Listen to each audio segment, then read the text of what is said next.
Project Earth.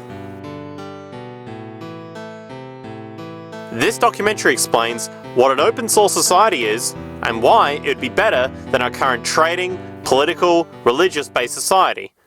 Enjoy! Freedom of thought and freedom of speech allows the good ideas to float and the bad ideas to sink. Therefore, the only way to get to the truth is through freedom of speech. In a decaying society, art, if it is truthful, must also reflect decay. And unless it wants to break faith with its social function, art must show the world as changeable and help to change it. In the past, throughout almost all of human history, the main threat to human survival was nature. Today, it is culture.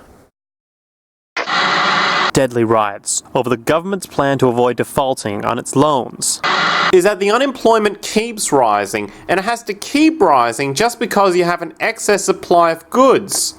This is all borrowed money that our kids will have to repay. And that debt is owned by banks in other countries.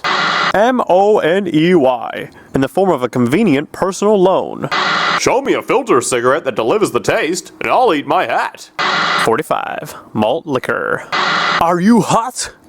Is the US planning to bomb Iran? There are claims that America is sponsoring terror attacks in Iran. The allegations come from a militant group's leader, who was captured in Iran on Tuesday. He says he met with CIA agents in Pakistan, who promised to supply arms to his organization. That's a claim Washington denies. There's strong, and then there's army strong.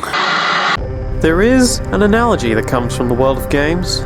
It was used quite some time ago by a psychologist named James Dobson. I first learned it from my grandmother. Now, my grandmother was a wonderful person. She taught me how to play the game Monopoly. She understood that the name of the game is to acquire.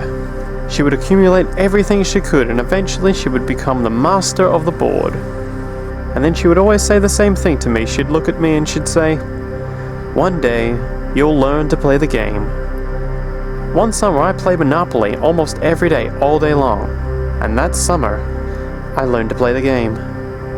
I came to understand that the only way to win is to make a total commitment to acquisition. I came to understand that money and possessions, that's the way that you keep score. And by the end of that summer, I was more ruthless than my grandmother. I was ready to bend the rules if I had to win that game. And I sat down with her to play that fall. I took everything she had. I watched her give her last dollar and quit in utter defeat. And then she had one more thing to teach me. Then she said, "Now it all goes back in the box. All those houses and hotels, all the railroads and utility companies, all that property, and all that wonderful money. Now it all goes back in the box. None of it was really yours. You got all heated up about it for a while, but it was around a long time before you sat down at the board. And it will be here after you're gone. Players come, players go. Houses and cars, titles and clothes, even your body. Because the fact is that everything I clutch and consume and hoard is going to go back in the box, and I'm going to lose it all." So you have to ask yourself, when you finally get the ultimate promotion, when you've made the ultimate purchase, when you buy the ultimate home, when you have stored up financial security and climbed the ladder of success to the highest rung you can possibly climb it, and the thrill wears off, and it will wear off, then what? How far do you have to walk down that road before you see where it leads? Surely you understand. It will never be enough. So you have to ask yourself the question, what matters?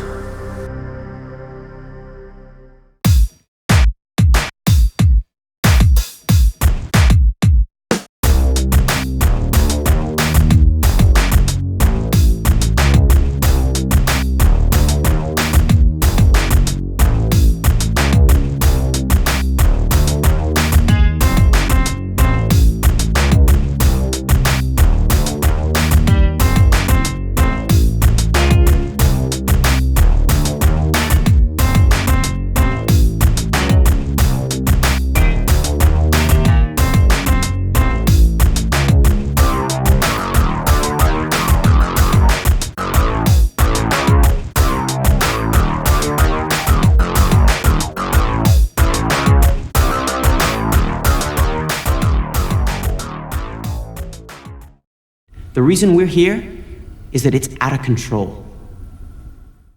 Modern psychology has a word, which is probably used more than any other word in psychology. It is the word maladjusted.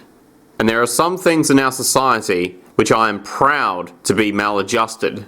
And I call upon all men of goodwill to be maladjusted to these things until the good society is realised. In any case, the path to establishing an ideal society is a long journey and our time is limited. If we forget to take a step forward every day, that journey could stretch to infinity. Therefore, what is it that a cross needs the most, Excel? Me?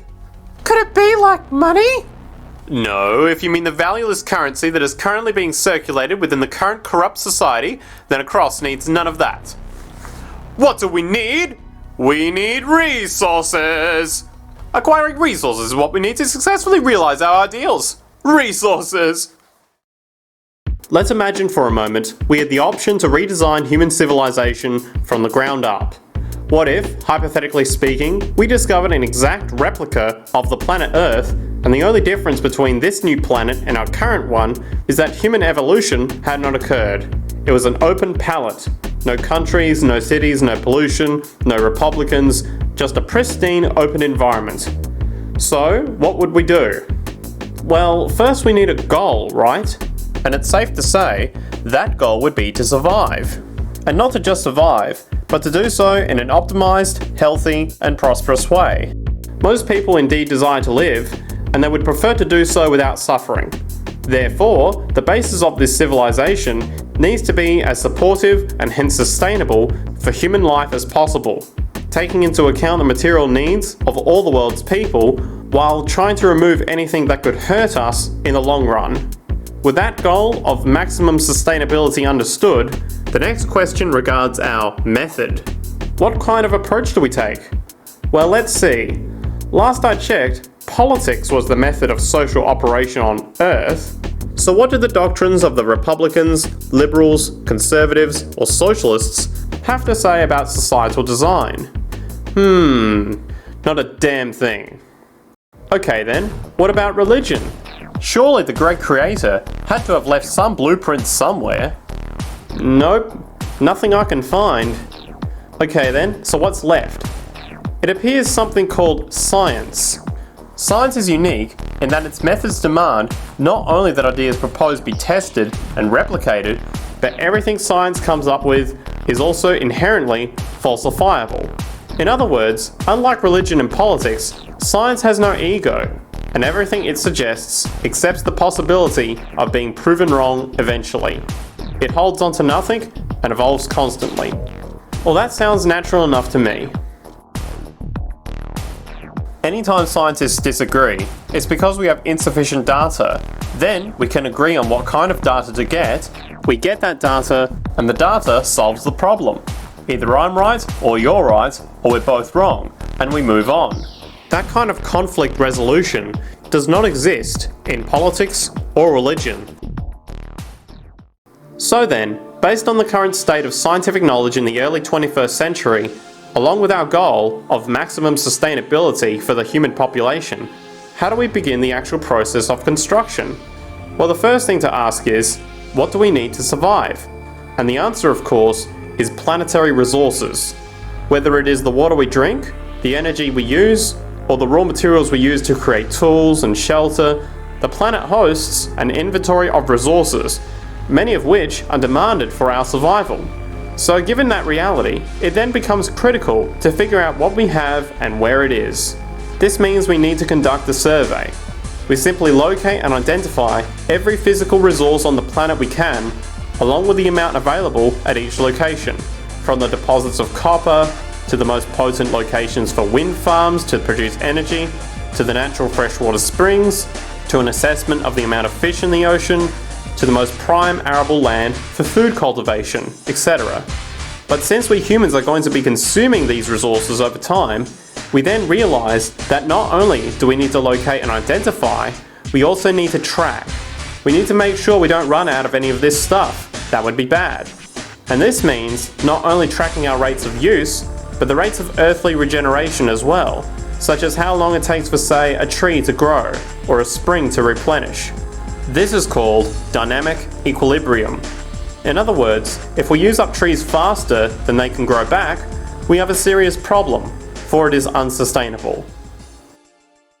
So then, how do we track this inventory, especially when we recognize that all this stuff is scattered everywhere? We have large mineral mines in what we call Africa, energy concentrations in the Middle East, huge tidal power possibilities on the Atlantic coast of North America, the largest supply of fresh water in Brazil, etc. Well, once again, good old science has a suggestion. It's called systems theory. Systems theory recognizes that the fabric of the natural world, from human biology to the earthly biosphere to the gravitational pull of the solar system itself, is one huge, synergistically connected system, fully interlinked. Just as human cells connect to form our organs, and the organs connect to form our bodies, and since our bodies cannot live without the earthly resources of food, air, and water, we are intrinsically connected to the earth, and so on. So as nature suggests, we take all of this inventory and tracking data and create a system to manage it. A global resource management system, in fact, to account for every relevant resource on the planet. There is simply no logical alternative if our goal as a species is survival in the long run. We have to keep track as a whole. That understood, we can now consider production. How do we use all this stuff? What will our process of production be? And what do we need to consider to make sure it is as optimized as possible to maximize our sustainability? Well, the first thing that jumps right out at us is the fact that we need to constantly try and preserve. The planet's resources are essentially finite, so it is important that we be strategic. Strategic preservation is the key. The second thing we recognize is that some resources are really not as good as others in their performance. In fact, some of this stuff, when put into use, has a terrible effect on the environment, which invariably hinders our own health. For example, oil and fossil fuels. No matter how you cut it, they release some pretty destructive agents into the environment. Therefore, it is critical we do our best to use such things only when we really have to, if at all. Fortunately for us, we see a ton of solar, wind, tidal, wave, heat differential and geothermal possibilities for energy production, so we can strategize objectively about what we use and where, to avoid what could be called negative retroactions, or anything that results from production or use that damages the environment and hence ourselves. We will call this strategic safety to couple in with our strategic preservation. But production strategies do not stop there. We are going to need an efficiency strategy for the actual mechanics of production itself. And what we find is that there are roughly 3 specific protocols that we must adhere to. 1. Every good we produce must be designed to last as long as possible. Naturally, the more things break down, the more resources we are going to need to replace them, and the more waste produced. 2. When things do break down, or are no longer usable for whatever reason, it is critical that we harvest or recycle as much as we possibly can. So the production design must take this into account directly at the very earliest stages. 3. Quickly evolving technologies such as electronics, which are subject to the fastest rates of technological obsolescence, would need to be designed to foreshadow and accommodate physical updates. The last thing we want to do is throw away an entire computer system just because it has only one broken part or is outdated. So we simply design the components to be easily updated, part by part, standardized and universally interchangeable, foreshadowed by the current trend of technological change. And when we realize that the mechanisms of strategic preservation, strategic safety, and strategic efficiency are purely technical considerations devoid of any human opinion or bias, we simply program these strategies into a computer which can weigh and calculate all the relevant variables, allowing us to always arrive at the absolute best method for sustainable production based on current understandings. And while that might sound complex, all it is a glorified calculator. Not to mention that such multivariate decision-making and monitoring systems are already used across the world today for isolated purposes. It is simply a process of scaling it out. So, now we not only have our resource management system, but also a production management system, both of which are easily computer automated to maximize efficiency, preservation, and safety. The informational reality is that the human mind, or even a group of humans, cannot track what needs to be tracked. It must be done by computers, and it can be. And this brings us to the next level, distribution. What sustainability strategies make sense here? Well, since we know that the shortest distance between 2 points is a straight line, and since energy is required to power transport vehicles, the less transport distance, the more efficient. Producing goods in one continent and shipping them over to another only makes sense if the goods in question simply cannot be produced in the target area. Otherwise, it is nothing but wasteful. We must localize production so distribution is simple, fast, and requires the least amount of energy. We'll call this the proximity strategy, which simply means we reduce the travel of goods as much as possible, whether raw materials or finished consumer products. Of course, it might also be important to know what goods we are transporting and why. And this falls under the category of demand. And demand is simply what people need to be healthy and to have a high quality of life. The spectrum of material human needs range from core life-supporting necessities such as food, clean water, and shelter, to social and recreational goods, which allow for relaxation and personal social enjoyment. Both important factors in human and social health overall. So very simply, we take another survey. People describe their needs, demand is assessed, and production begins based on that demand. And since the level of demand of different goods will naturally fluctuate and change around different regions, we need to create a demand distribution tracking system so to avoid overruns and shortages. Of course, this idea is old news. It is used in every major store chain today to make sure they keep up with their inventory. Only this time, we are tracking on a global scale. But wait a minute. We really can't fully understand demand if we don't account for the actual usage of the good itself. Is it logical and sustainable for every single human to, say, have one of everything made, regardless of their usage? No, that would be simply wasteful and inefficient.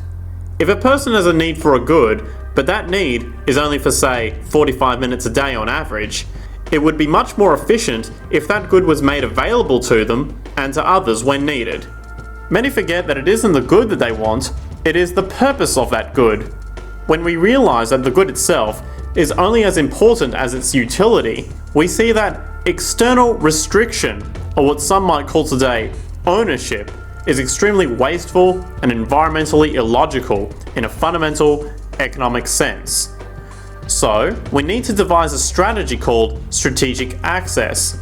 This would be the foundation of our demand distribution tracking system, which makes sure we can meet the demand of the population's needs for access of whatever they need when they need it. And as far as physically obtaining the goods, centralized and regional access centers all make sense for the most part, placed in close proximity to the population, and a person would simply come in, take the item, use it, and when finished, return it when it is no longer needed. Sort of how a library works today.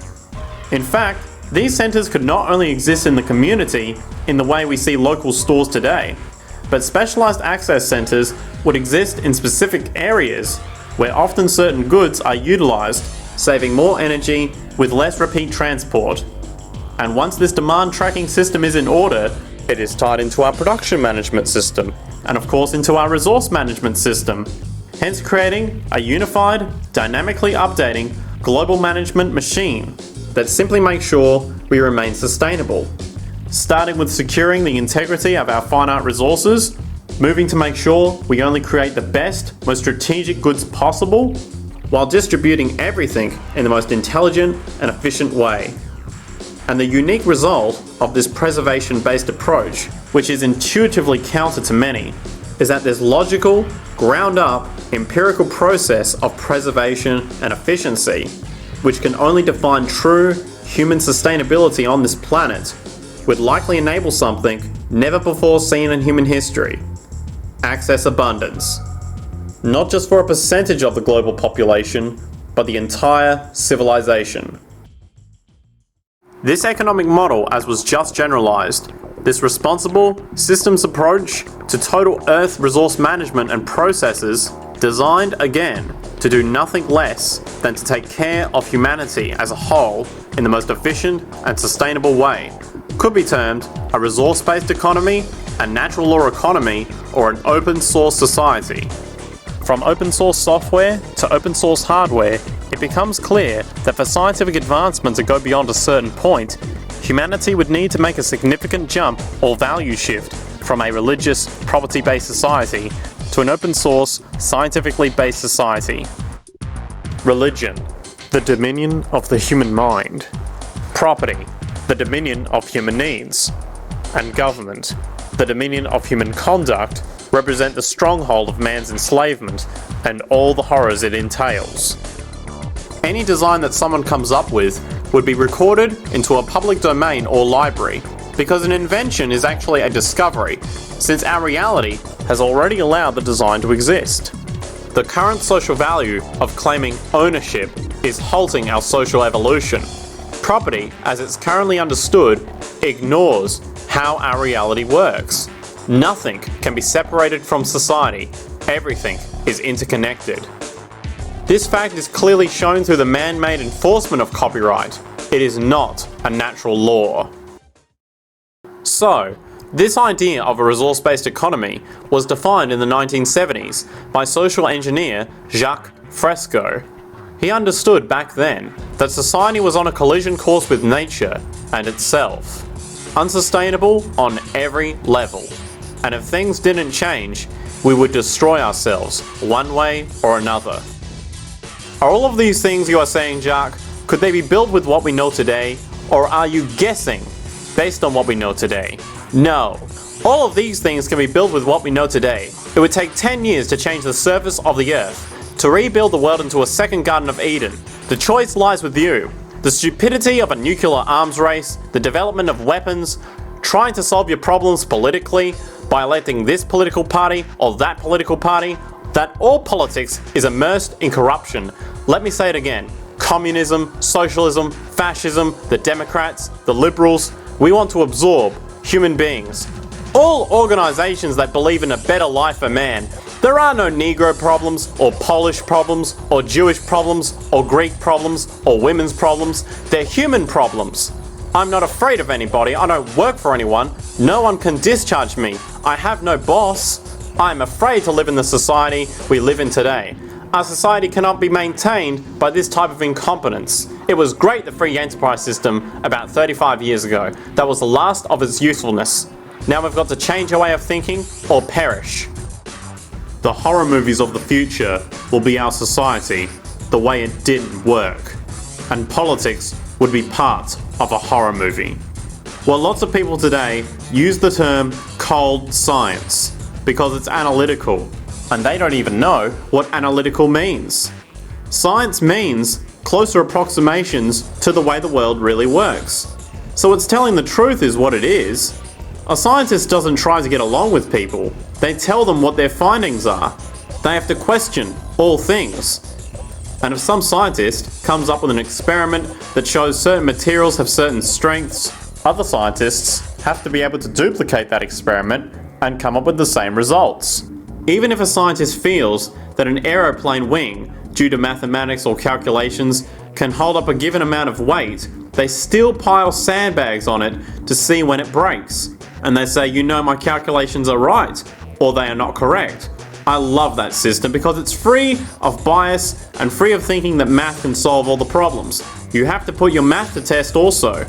I think that every system that can be put to test should be put to test, and that all decisions should be based upon research. A resource-based economy is simply the scientific method applied to social concern, an approach utterly absent in the world today. Society is a technical invention, and the most efficient methods of optimized human health, physical production, distribution, city infrastructure and the like reside in the field of science and technology, not politics or monetary economics. It operates in the same systematic way as, say, an aeroplane, and there is no Republican or liberal way to build an aeroplane.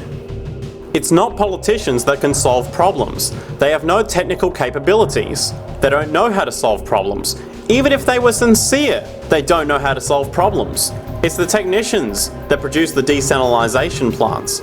It's the technicians that give you electricity, that give you motor vehicles, that heat your house and cool it in summertime. It's technology that solves problems, not politics. Politics cannot solve problems because they're not trained to do so. Likewise, nature itself is the physical referent we use to prove our science, and it is a set system, emerging only from our increased understanding of it. In fact, it has no regard for what you subjectively think or believe to be true. Rather, it gives you an option. You can learn to fall in line with its natural laws and conduct yourself accordingly, invariably creating good health and sustainability, or you can go against the current to no avail. It doesn't matter how much you believe you can just stand up right now and walk on the wall next to you. The law of gravity will not allow it. If you do not eat, you will die. If you are not touched as an infant, you will die. As harsh as it may sound, nature is a dictatorship, and we can either listen to it and become in harmony with it, or suffer the inevitable adverse consequences. Wikipedia. Right to property. The right to property is often classified as a human right for natural persons regarding their personal possessions. John Locke. Natural rights to life, liberty, and property. This is a false premise.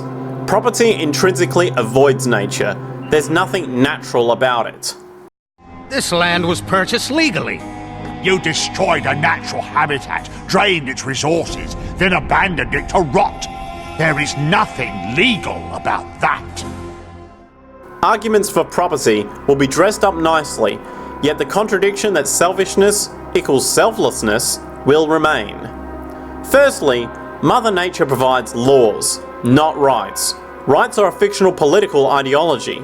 These laws consist of if-then statements. If a person is treated badly, then they'll mirror and magnify negative behaviour. And property has come from the social conditions from us treating each other badly. It's not a natural right. Why? Well, there are three things that allow property to exist: defense, offense, and expansion of territory. It's very easy to deduce that violence and war are bad for our health. Only a psychopath is unable to piece together emotion with logic in a balance and would consider property a human nature or a natural right. It is increasing our scientific understandings cooperatively that progresses humanity, not dividing ourselves with property. Take the Wikipedia article on trade, for example. Trade is the voluntary exchange of goods, services, or both. Trade is also called commerce. Again, right off the bat, that's a false premise. Trading is violence, not voluntary or equal. It's two parties both attempting to use deception to gain the better end of the deal. Using such words to describe trading is propaganda. On a social scale, we're ignorantly and religiously choosing to use this dysfunctional violent social system at our own detriment, but on the individual level, this is not voluntary. It is forced through a mass of apathetic people, status quo defenders, whose minds have been corrupted. The masses' assumption, if trading didn't benefit society, then people wouldn't do it. The reason why people trade is because it benefits both parties. It's just that, an assumption, talking out of your ass. Not critically thinking about the effects of what you're doing, shrugging off science. These are hallmarks of a psychopath. Vanity, shallow personalities are awful for our social health. Nothing in all the world is more dangerous than sincere ignorance and conscientious stupidity. So, a resource-based economy is nothing more than a set of proven, life-supporting understandings where all decisions are based upon optimized human and environmental sustainability. It takes into account the empirical life ground which every human being shares as a need, regardless again of their political or religious philosophy. There is no cultural relativism to this approach. It isn't a matter of opinion. Human needs are human needs, and having access to the necessities of life, such as clean air, nutritious food, and clean water, along with a positively reinforcing, stable, nurturing, non-violent environment is demanded for our mental and physical health, our evolutionary fitness, and hence the species survival itself. A resource-based economy would be based upon available resources. You can't just bring a lot of people to an island or build a city of 50,000 people without having access to the necessities of life. So when I use the term a comprehensive systems approach, I'm talking about doing an inventory of the area first and determining what that area can supply. Not just architectural approach, not just design approach, but design must be based on all of the requirements to enhance human life, and that's what I mean by an integrated way of thinking. Food, clothing, shelter, warmth, love, all those things are necessary, and if you deprive people of any of them, you have a lesser human being, less capable of functioning. As previously outlined, a resource-based economy's ground-up, global, systems approach to extraction, production, and distribution is based upon a set of true economic mechanisms or strategies which guarantee efficiency and sustainability in every area of the economy. So, continuing this train of thought regarding logical design, what is next in our equation? Where does all this materialize? Cities. The advent of the city is a defining feature of modern civilization. Its role is to enable efficient access to the necessities of life, along with increased social support and community interaction. So, how would we go about designing an ideal city? What shape should we make it? Square? Trapezoid? Well, given we are going to be moving around the thing, we might as well make it as equidistant as possible for ease. Hence, the circle. What should the city contain? Well, naturally we need a residential area, a goods production area, a power generation area, an agricultural area. But we also need nurturing as human beings, hence culture, nature, recreation, and education. So, let's include a nice open park, an entertainment events area for cultural purposes and socializing, and educational and research facilities. And since we are going to be working with a circle, it seems rational to place these functions in belts based on the amount of land required for each goal, along with ease of access. Very good. Now let's get down to specifics. First, we are going to need to consider the core infrastructure or intestines of the city organism. These would be the water, goods, waste, and energy transport channels. Just as we have water and sewage systems under our cities today, we would extend this channeling concept to integrate waste recycling and delivery itself. No more mailmen or rubbish collectors. It is built right in. We could even use automated pneumatic tubes and similar technologies. Same goes for transport. It needs to be integrated and strategically designed to reduce or even remove the need for wasteful, independent automobiles. Electric trams, conveyors, transveyors, and maglevs, which can take you virtually anywhere in the city, even up and down, along with connecting you to other cities as well.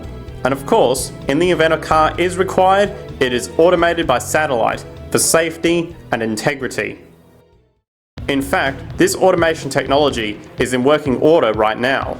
Automobile accidents kill about 1.2 million people every single year, injuring about 50 million. This is absurd and doesn't have to occur. I like it. Jeez. I like it a lot. Yeah, spectacular. It really is. These engineers are wizards. They really are. So we're going into autopilot mode now. So much like cruise control, I'm just going to turn it on. At that point, my hands are off the wheel, my foot's off the accelerator, off the brake. The top camera is going to read that 30 mile per hour sign. It's going to adjust the speed while navigating through the lane course. Once again, not touching a thing. The car's driving itself. The bottom camera is reviewing the lines, top camera is reading signs. It's going to read that 25 mile per hour sign. Once it straightens out, she's going to slow down automatically. I'm going to press the blinker. She's going to initiate a lane change automatically, all by herself. Between efficient city design and automated driverless cars, this death toll could be virtually eliminated. So, what is ET3? ET3 stands for Evacuated Tube Transport Technologies. ET3 is quite literally space travel on Earth. a global transportation system that is environmentally friendly, low cost, secure, silent, fast, and safe. If you take aspects of maglev technology, which have been in use for over 50 years, and wrap it in a 5-foot diameter tube, and pump out the air, you are then left with airless and friction-free conditions needed for space travel on Earth. Architecture. On the macro level, we have our city in a circular shape, so continuing this theme, this decagon-shaped building would provide maximum efficiency. With the elevator in the center, surrounded by stairs, this building could provide a variety of options for the occupants to enjoy. A restaurant, an office, an asylum, a disco. There could also be a hydroponics or aquaponics floor. Also, wind power and solar power collectors on the rooftop. The most unique element could be a small train that loops around the city that could visit one of the floors. When we surpass the social values which hold back science, we'll no longer be building unnecessary, traditional, and inefficient rectangle and temple-like structures. Activity will be concentrated for the sake of social efficiency, since we are one human family. Life is easier in collaboration with each other, without a lack of privacy, without unnecessary separation, with room for everyone.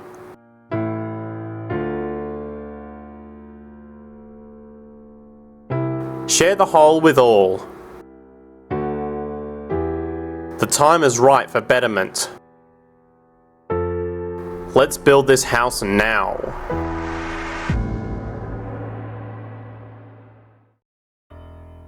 Agriculture. Today, through our haphazard cost-cutting industrial methods, using pesticides, excessive fertilizers, and other means, we have successfully destroyed much of the arable land on this planet.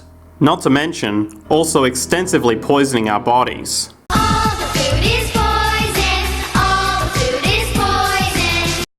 In fact, industrial and agricultural chemical toxins now show up in virtually every human being tested, including infants. Fortunately, there is a glaring alternative, the soilless mediums of hydroponics and aeroponics, which also reduce nutrient and water requirements by up to 75% of current usage. Food can now be organically grown on an industrial scale in enclosed vertical farms, such as in 50-story 1-acre plots, virtually eliminating the need for pesticides and hydrocarbons in general.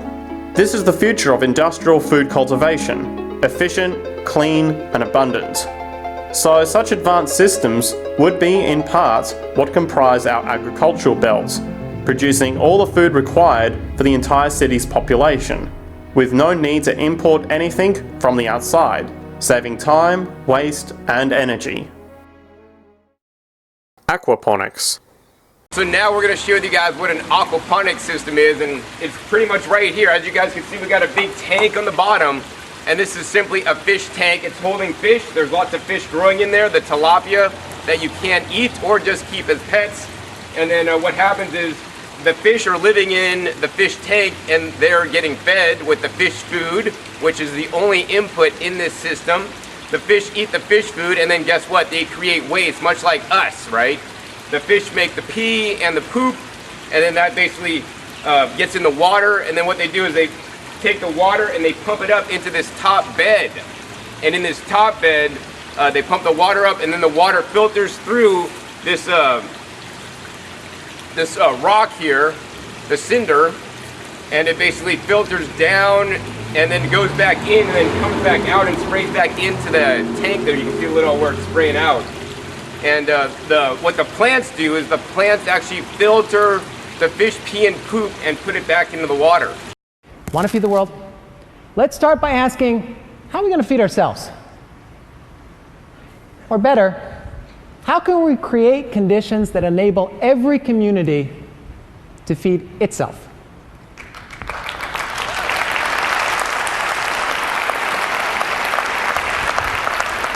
To do that, don't look at the agribusiness model for the future. It's really old and it's tired. It's high on capital, chemistry, and machines. And it's never produced anything really good to eat. Instead, let's look to the ecological model. That's the one that relies on 2 billion years of on-the-job experience. Look to Miguel.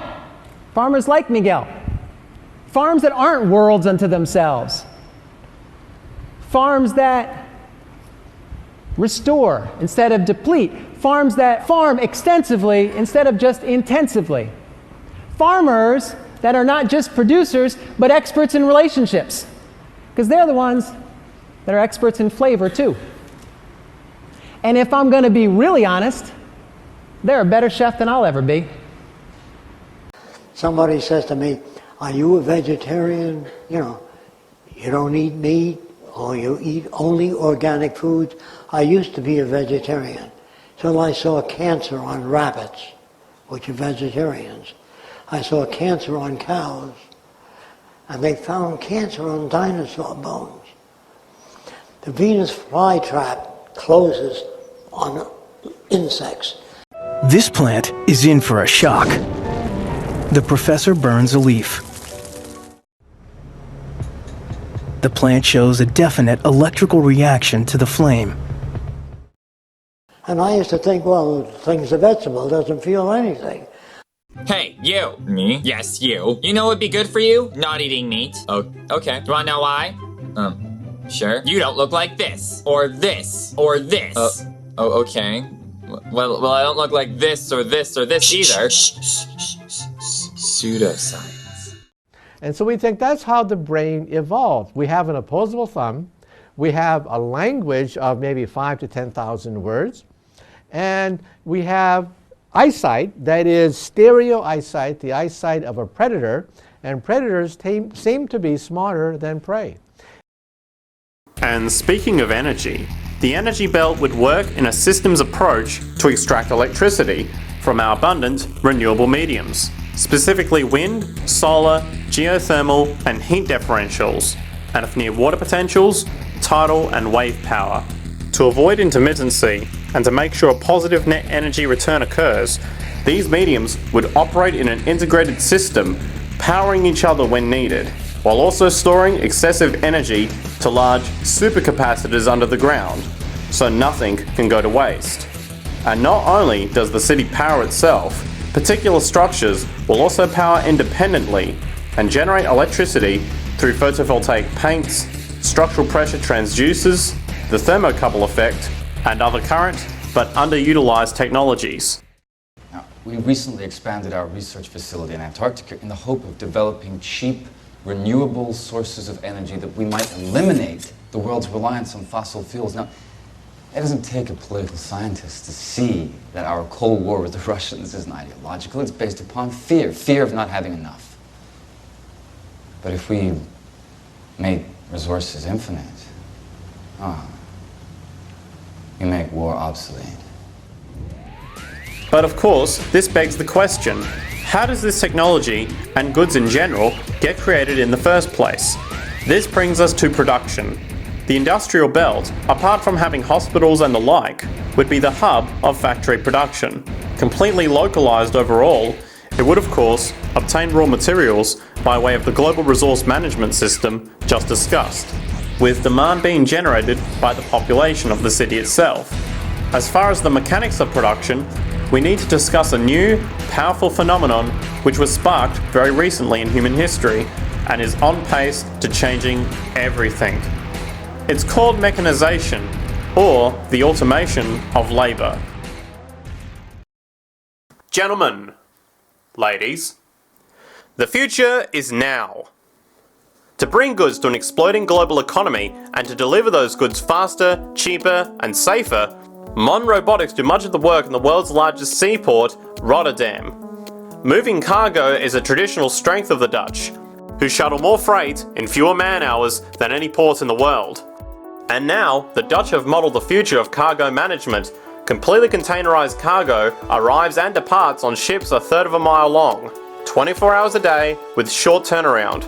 Smart car technology provides greater security and improved accountability with no need for unreliable human surveillance.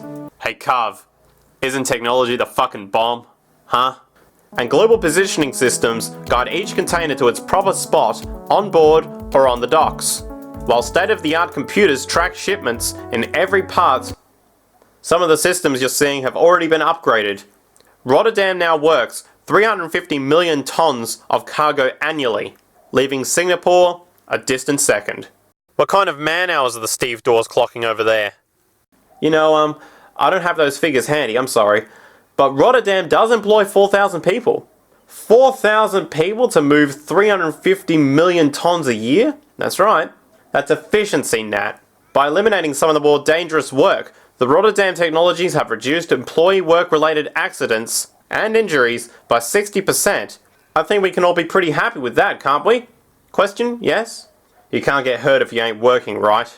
Yeah, the GPS readings, are they exactly...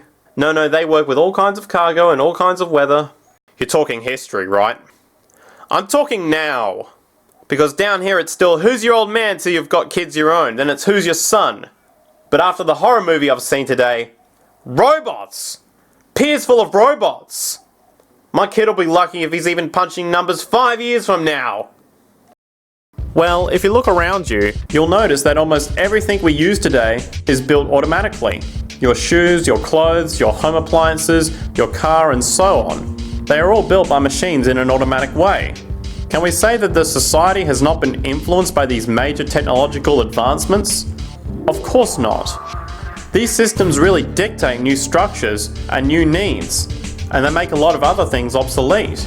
So, we have been going up in the development and use of technology in an exponential way. So, definitely, automation is going to continue. You cannot stop technologies that just make sense. Labour automation through technology is at the bottom of every major social transformation in human history. From the agricultural revolution and the invention of the plough, to the industrial revolution and the invention of the powered machine, to the information age we live in now, through essentially the invention of advanced electronics and computers. And with regard to advanced production methods today, mechanisation is now evolving on its own, moving away from the traditional method of assembling component parts into a configuration into an advanced method of creating entire products in one single process. Like most engineers, I'm fascinated by biology because it is so full of examples of extraordinary pieces of engineering. What biology is the study of things that copy themselves. Of course, that's as good a definition of life as we've got. Again, as an engineer, I've always been intrigued by the idea of machines copying themselves. RepRap is a three-dimensional printer. That's to say, it is a printer that you plug into a computer, and instead of making two-dimensional sheets of paper with patterns on, it makes real, physical, three-dimensional objects. Now there's nothing new about that. 3D printers have now been around for about 30 years. The big thing about RepRap is that it prints most of its own parts. So if you've got one, you can make another one and give it to a friend, as well as being able to print lots of useful things.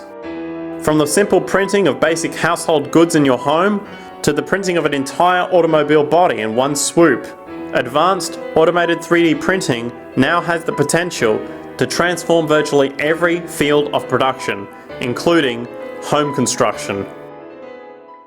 Contour crafting is actually a fabrication technology. The so-called 3D printing, when you directly build 3D objects from a computer model, using contour crafting, it will be possible to build a 2,000 square foot home entirely by the machine in one day. The reason that people are interested in automating construction is that it really brings a lot of benefits. For example, construction is pretty labor intensive, and although it provides jobs for a sector of the society, it also has issues and complications. For example, construction is the most dangerous job that there is. It is worse than mining and agriculture, that has the highest level of fatality in almost every country. Another issue is the waste. An average home in the United States has 3 to 7 tons of waste. So this is huge if we look at the impact of construction. And knowing about 40% of all materials in the world are used in construction.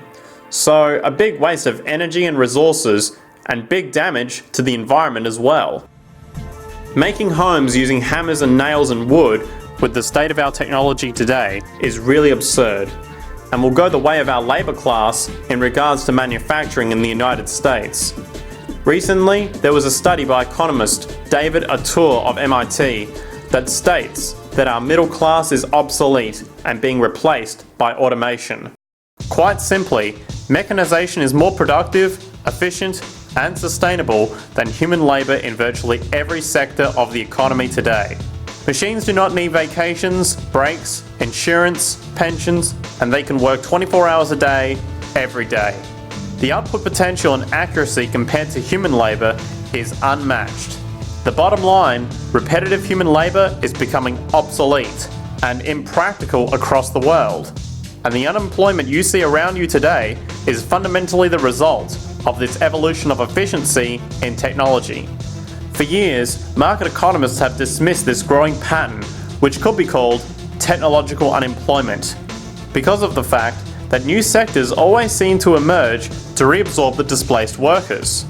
Today, the service sector is the only real hub left and currently employs over 80% of the American workforce, with most industrialized countries maintaining a similar proportion. However, this sector is now being challenged increasingly by automated kiosks, automated restaurants, and even automated stores.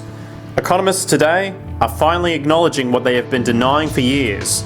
Not only is technological unemployment exacerbating the current labour crisis we see across the world due to the global economic downturn, but the more the recession deepens, the faster the industries are mechanising. The catch, which is not realised, is that the faster they mechanise to save money, the more they displace people, the more they reduce public purchasing power.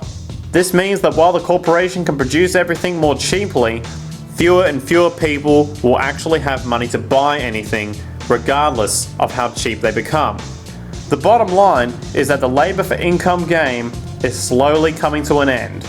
In fact, if you take a moment to reflect on the jobs which are in existence today, which automation could take over right now if applied, 75% of the global workforce could be replaced by mechanization tomorrow. There would be no outsourcing of jobs if they cared about people. Industry does not care. They only hire people because it hasn't been automated yet. So don't talk about decency and ethics. We cannot afford it and remain in business. And this is why, in a resource-based economy, there is no monetary market system, no money or trading at all, for there is no need. A resource-based economy recognizes the efficiency of mechanization and accepts it for what it offers. It doesn't fight it like we do today. Why? Because it is irresponsible not to, given any interest in efficiency and sustainability. And this brings us back to our city system. In the centre is the Central Dome, which not only houses the educational facilities and transportation hub, it also hosts the mainframe that runs the city's technical operations. The city is, in fact, one big automated machine. It has sensors in all its technical belts to track the progress of agriculture, energy gathering, production, distribution, and the like.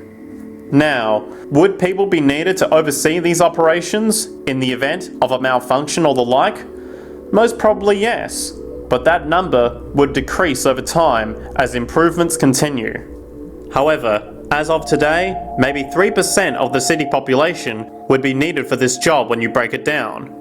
And I can assure you that in an economic system which is actually designed to take care of you and secure your well-being, without you having to submit to a private dictatorship on a daily basis, usually to a job that is either technically unnecessary or socially pointless, while often struggling with debt that doesn't exist just to make ends meet, I can guarantee you that people will volunteer their time left and right to maintain and improve a system that actually takes care of them. And coupled with this issue of incentive comes the common assumption that if there isn't some external pressure for one to work for a living, people would just sit around, do nothing, and turn into fat, lazy blobs. This is nonsense. The labour system we have today is in fact the generator of laziness, not a resolver of it. If you think back to when you were a child, full of life, interested in new things to understand, likely creating and exploring. But as time went on, the system pushed you into the focus of figuring out how to make money. And from early education to study at a university, you are narrowed.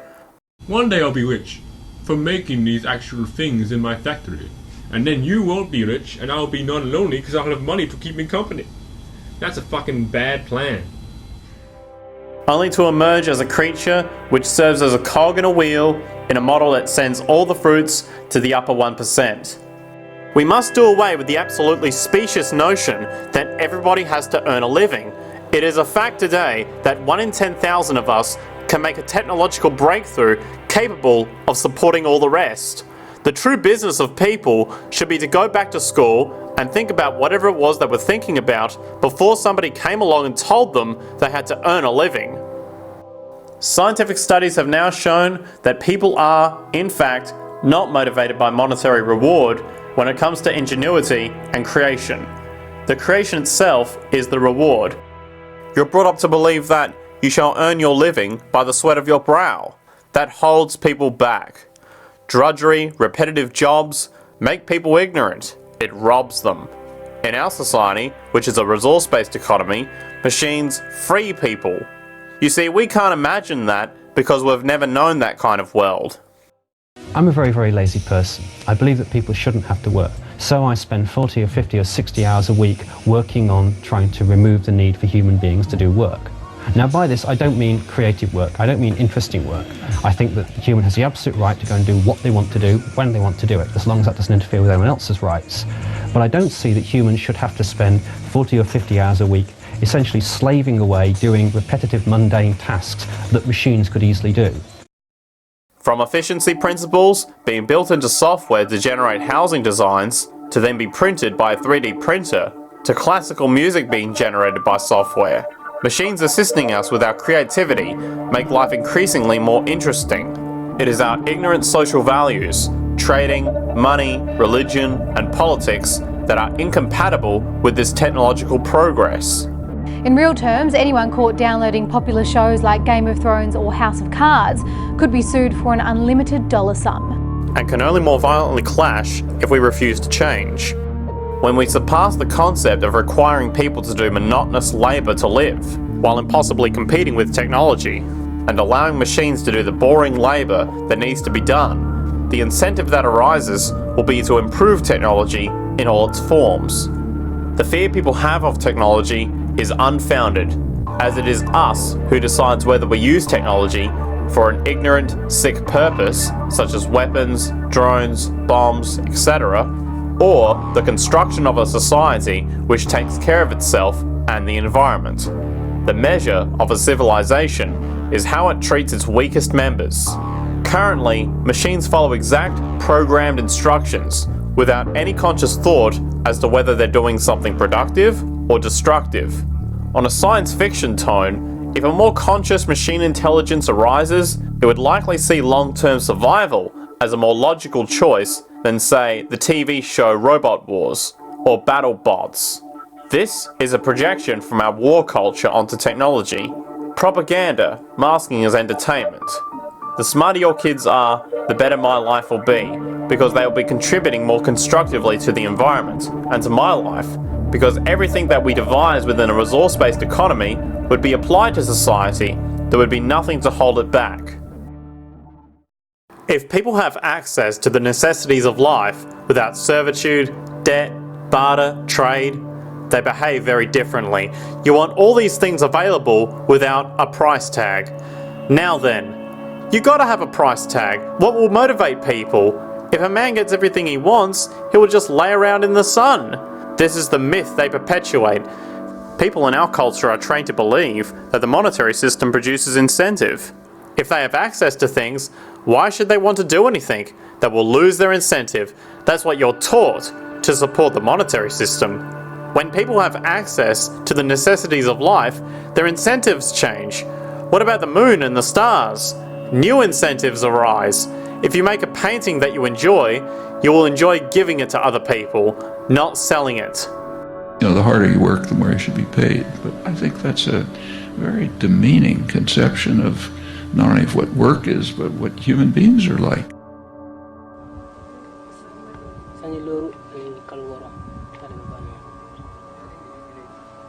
When you think back on what you've had to do for these last 5 years, what does it make you feel?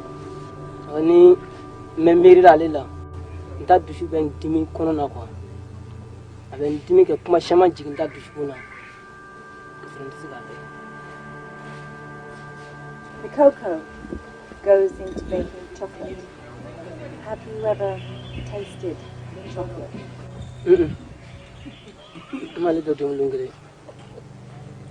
In the rest of the world, millions and millions of people eat chocolate. What would you tell those people?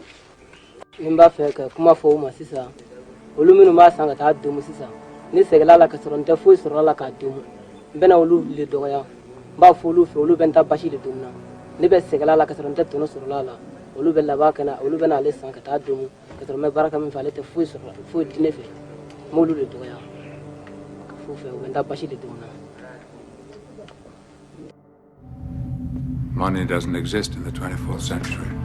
No money? You mean you don't get paid? The acquisition of wealth is no longer the driving force in our lives. We work to better ourselves and the rest of humanity. Money, in fact, appears to only serve as an incentive for repetitive, mundane actions, a role we have now shown can be replaced by machine.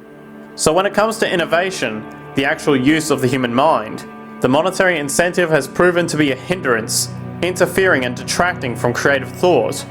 And this might explain why Nikola Tesla, the Wright brothers, and other inventors who have contributed massively to our current world, never showed a monetary incentive to do so. Money is in fact a false incentive and causes 100 times more distortion than it does contribution. Good morning, class. Please settle down. The first thing I would like to do is go around the room and ask what everyone would like to do when they grow up. Who would like to go first? Okay, how about you, Sarah? When I grow up, I want to work at Hungry Jack's like my mom. Oh, family tradition, eh? How about you, Linda? When I grow up, I'm going to be a stripper on Hindley Street in Adelaide. Or maybe a prostitute in a brothel in a South Australian suburb. Don't have cash on you. Our brothels now have ATMs located in the hallways. For only $200, love can be yours. Women, TM. They'll only love you if you have money. Another $13 for a 5-second hug. Or maybe a phone sex worker. And I work on an adult sex line to make ends meet. Or maybe a maid prostitute. Gotta get them bills paid. Ah, glamour girl, huh? Very ambitious. How about you, Tommy? When I grow up, I'm gonna be a rich, elitist, and businessman who works on Wall Street and profits off of the collapse of foreign economies. Enterprising, and great to see some multicultural interest. It's not hard for Romanian pimps to lure girls away from this sort of poverty. Surana knew she would be working as a prostitute, and she knew it was legal. Surana worked in this flat-rate brothel. She had to service up to 40 men a day until the authorities closed the brothel down. But they only did so for reasons of public hygiene. Non-stop să te culci cu bărbații. Deci nu mâncat la timp, nu dormit, stres mare, nervi, trebuia să nu refuz niciun client cum ar veni, nu trebuia să fii, nu știu, n-am cuvinte să explic, e rău. As stated before, a resource-based economy applies the scientific method to social concern, and this isn't limited to simply technical efficiency. It also has the consideration of human and social well-being directly and what comprises it. What good is a social system if, in the end, it doesn't produce happiness and peaceful coexistence? So, it is important to point out that with the removal of the money trading system and the necessities of life provided, we would see a global reduction in crime by about 95% almost immediately. For there is nothing to steal, embezzle, scam or the like. 95% of all people in prisons today are there due to some monetary related crime or drug abuse. And drug abuse is a disorder, not a crime. Now, alcohol has been known in the Western world for thousands of years, and there was plenty of drunkenness, even in ancient times. But there's no alcoholism, for the most part. Alcoholism came around in the 18th century with the rise of capitalism.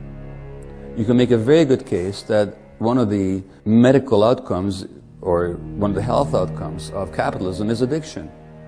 In other words, can you understand people in isolation from the system in which they live? Well, the answer is that you can't, because the biology of human beings is shaped by the psychological and social environment in which they live. So, what about the other 5%, the truly violent? Often seeming to some as being violent for the sake of being violent. Are they just evil people? Why don't you just get the fucking cop's camera to shine it up your fucking pussy and film the little criminal coming out? This is crime prevention. Here comes another illiterate, unwanted child. Cuff him, Banano.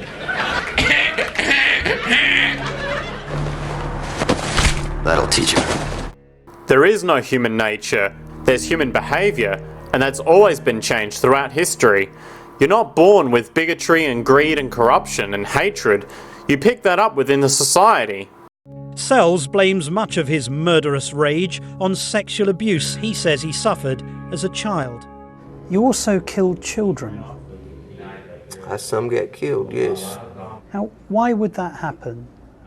I didn't want them to live through the pain I lived through. It's biology plus environment. It's biology coming together with environmental insults which raise the odds of an individual becoming a violent criminal offender. Y'all don't understand, man. Y'all don't get it. Grow up in this shit. All my people, man. My father, my uncles, my cousins. It's just what we do. You just live with this shit until you can't breathe no more. I swear to God, I was courtside for 8 months, and I was free in jail than I was at home. We let a jury decide what's true. The reason that I frankly think it's a waste of time to engage in moral value judgments about people's violence is because it doesn't advance by one iota our understanding of either the causes or the prevention of the violent behaviour. People sometimes ask if I believe in forgiving criminals. My answer to that is no. I don't believe in forgiveness any more than I believe in condemnation.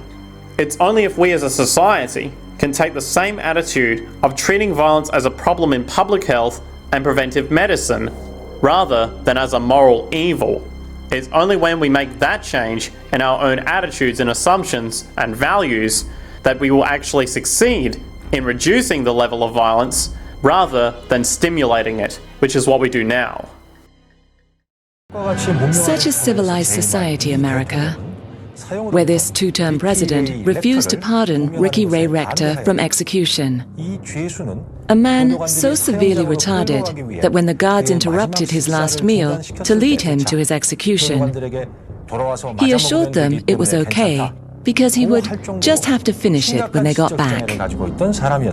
Mom, I know your intentions are good, but aren't the police a protective force that maintains the status quo for the wealthy elites? Don't you think we ought to attack the roots of social problems instead of jamming people into overcrowded prisons? Research on violence and criminality has also revealed a link between aggression and diminished activity in the frontal lobes, which play a vital role in impulse control. Essentially, I'm a spy. I don't feel any guilt. The psychopath has learned that there are certain facial expressions, forms of body language that are associated with what other people say is a particular emotion. The way we treat people has a physiological impact. When you stick them in jails, when you treat them with isolation, When you ostracize them, you are hurting them. And furthermore, who is it that's jailed? Dr. Bessel van der Kolk, a trauma expert at Boston University, has said that 99% of the people in the criminal justice system are traumatized children. What if anybody thinks the state of Texas is teaching anybody anything but putting this poison into me?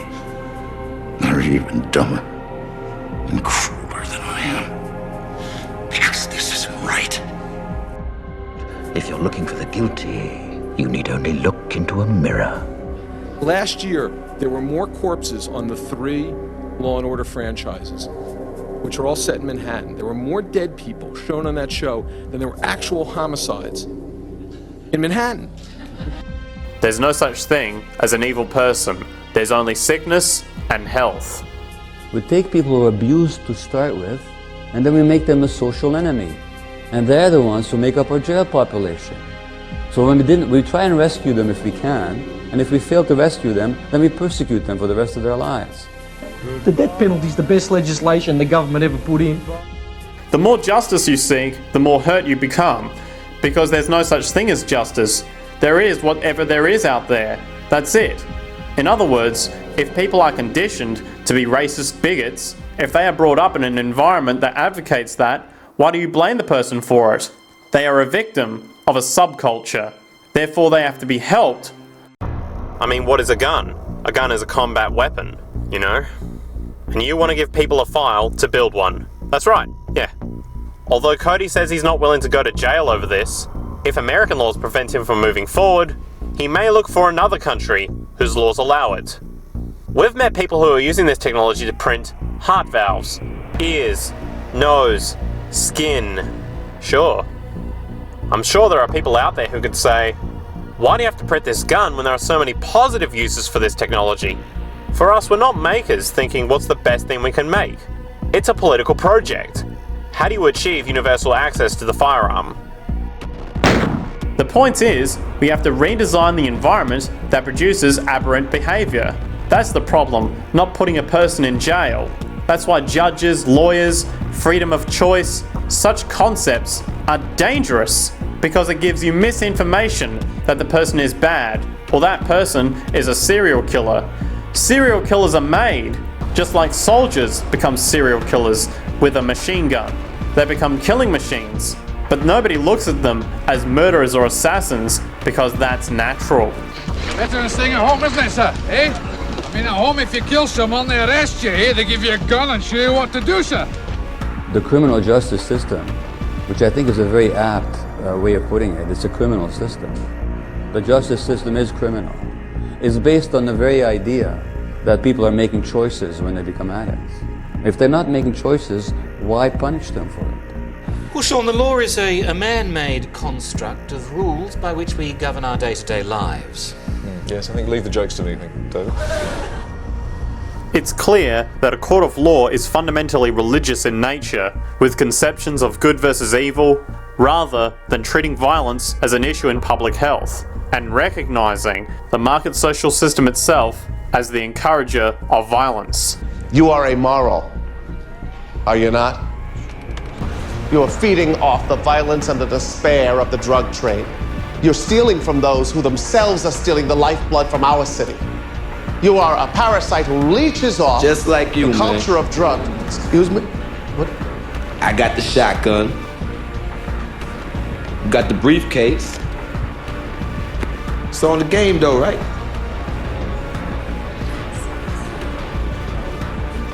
Additionally, the very concept of a judge is simply someone exercising their addiction to power in an arena where people are prone to corruption. Shortly thereafter, both boys were taken away from me.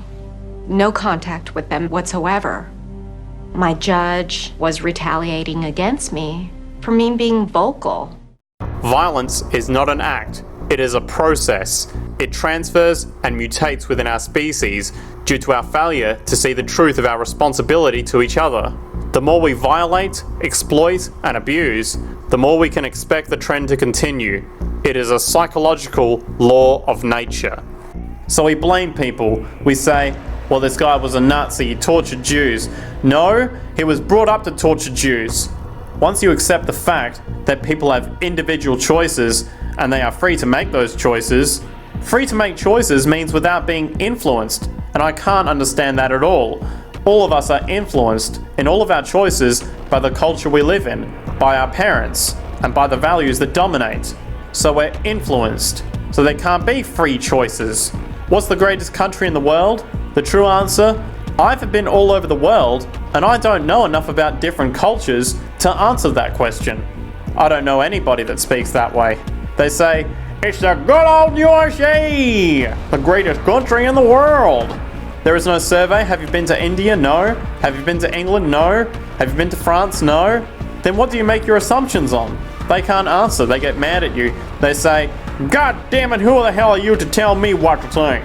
You know, don't forget, you're dealing with aberrated people. They are not responsible for their answers. They're victims of culture, and that means they have been influenced by their culture. Nationalism does nothing but teach you to hate people you've never met and to take pride in accomplishments you had no part in. You can't have capitalism without racism. God and country are an unbeatable team. They break all records for oppression and bloodshed. Watch.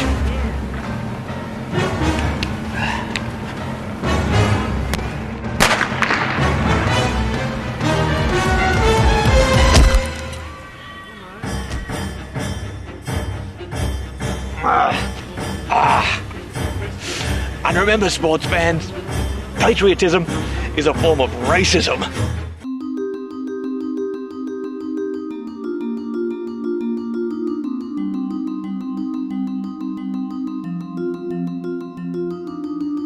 The whole system that we live in drills into us that we're powerless, that we're weak, that our society is evil, that it's crowded, etc. and so forth. It's all a big fat lie. We are powerful, beautiful, extraordinary. There is no reason why we cannot understand who we truly are, where we are going. There is no reason why the average individual cannot be fully empowered. We are incredibly powerful beings. I think I've spent 30 years of my life, the first 30, trying to become something. I wanted to become good at things. I wanted to become good at tennis. I wanted to become good at school and grades and everything I kind of viewed in that perspective. I'm not okay the way I am, but if I got good at things and I realized that I had the game wrong, the game was to find out what I already was.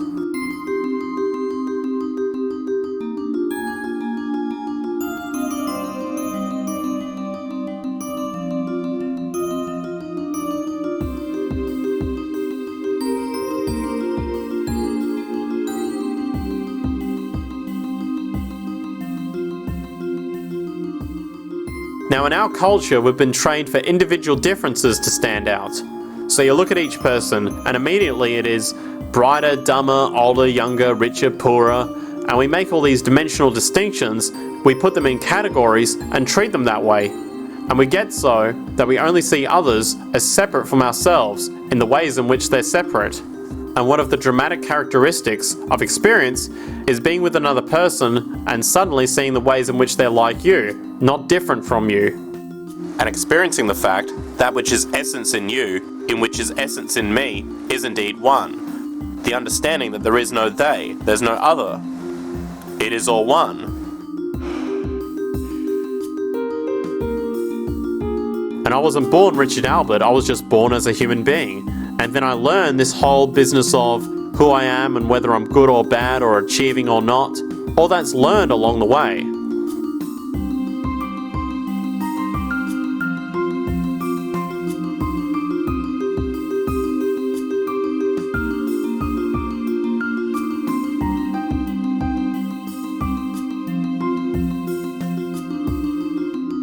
The old appeals to racial, sexual and religious chauvinism, to rabid nationalist fervour, are beginning not to work. A new consciousness is developing which sees the Earth as a single organism and recognises that an organism at war with itself is doomed.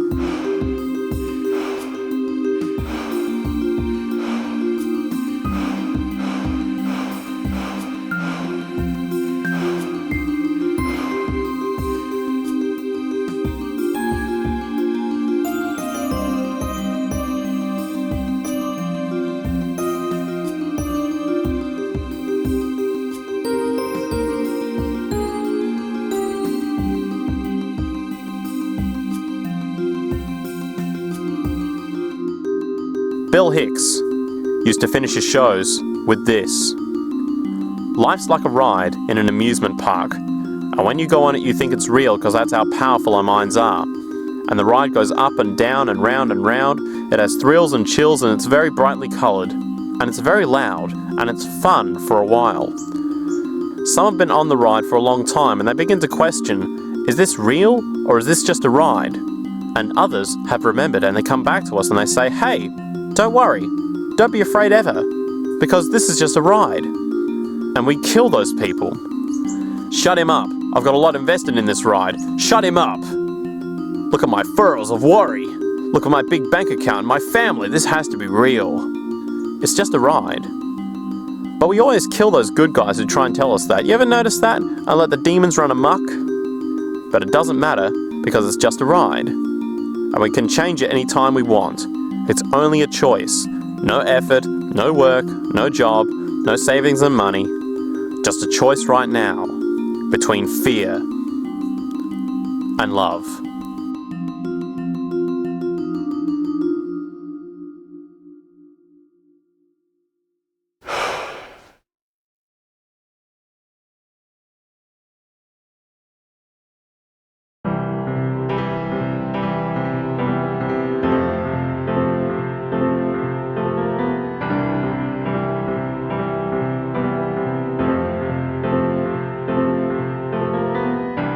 Imagine there's no heaven.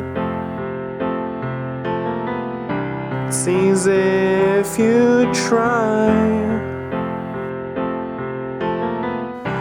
No hell below us.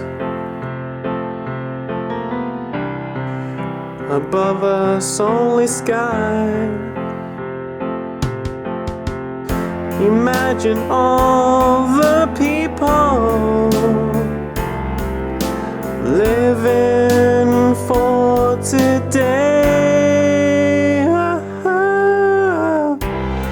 Imagine there's no countries. It isn't hard to do. Nothing to kill or die for. No immigration too. Imagine all the people living life in peace.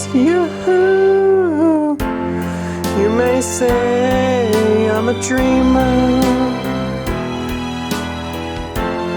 but I'm not the only one.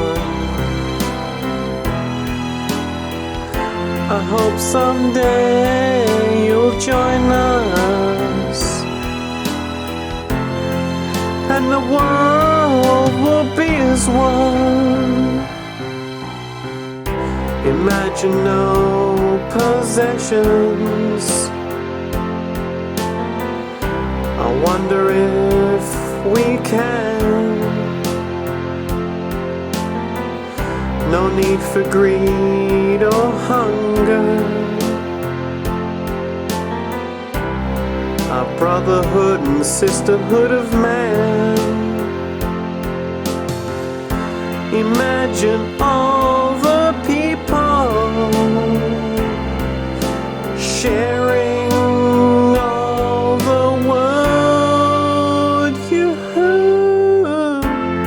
You may say I'm a dreamer, but I'm not the only one. I hope someday you'll join us, and the world will live as one. Slander against an open source society. Saying an idea is dead or fuck this idea. Fuck the Zeitgeist movement! Yeah! Fuck a resource-based economy. Yo, we're all about making money. money. Yo, fuck the Zeitgeist movement. Fuck the Zeitgeist movement. Say it. Fuck the Zeitgeist movement. Fuck the Zeitgeist movement. Fuck the Zeitgeist movement.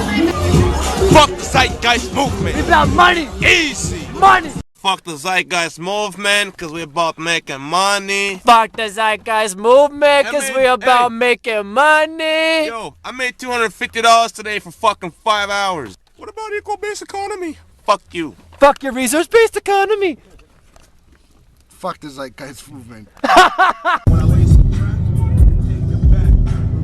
Yeah?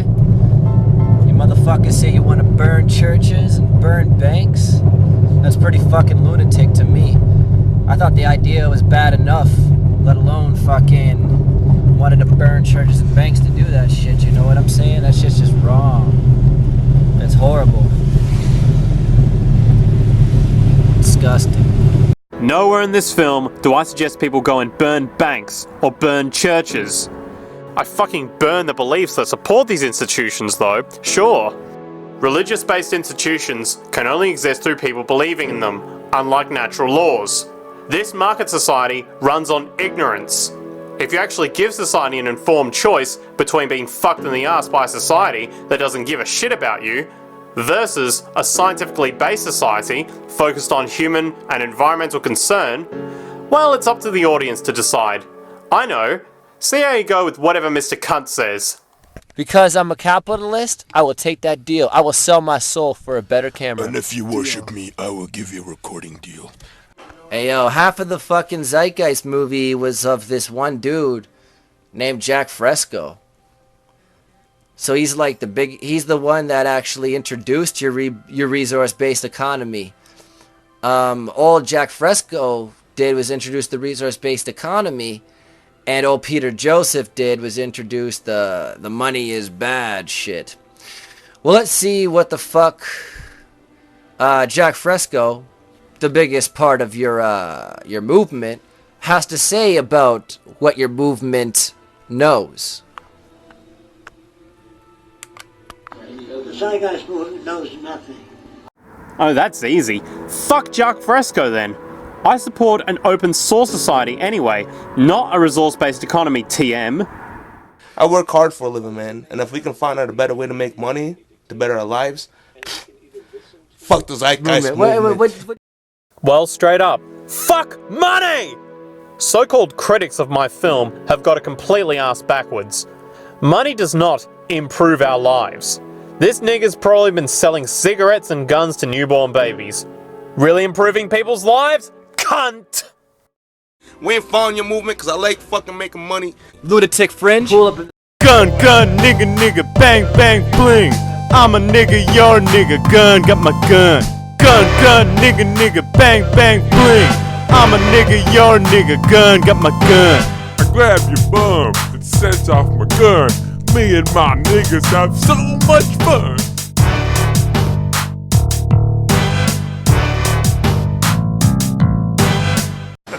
Fuck Peter Joseph. This does not kill an idea, even if a large number of people say so. Ideas are bulletproof. So, why did I make this film? Unless you actually believe I'm a New World Order, United Nations, Agenda 21 operative.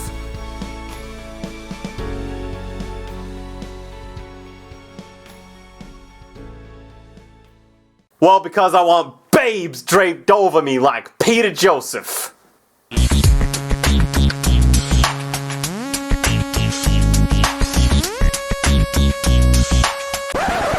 I'm actually serious. Wow. Really? I'm sorry. What do you do for a living?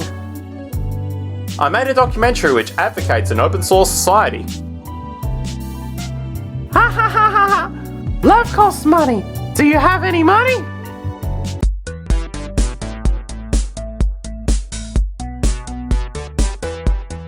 Do you have any money?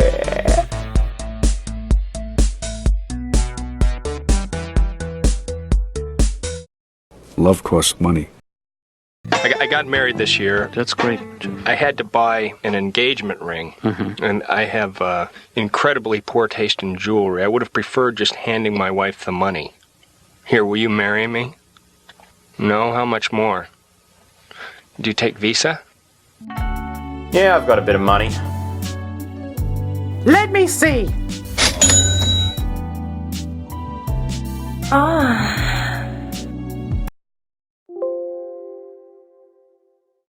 No, there's no justice like angry mob justice. I wanted sex, like intercourse. If you know what I mean. Yes! Fucking damn it! You give me that pussy! God fucking damn it, Jesus the fucking of Christ! Where the fuck are the babes? Fucking bullshit. Where's the fucking squirrel? Where's the fucking squirrel? Where's the fucking squirrel? Where's the fucking squirrel? Where's the fucking squirrel? Ah! Gentlemen. Madame. Where's the fucking squirrel? If you'd like to watch this documentary in full, visit youtube.com/user/social atmosphere. The documentary is on the front page.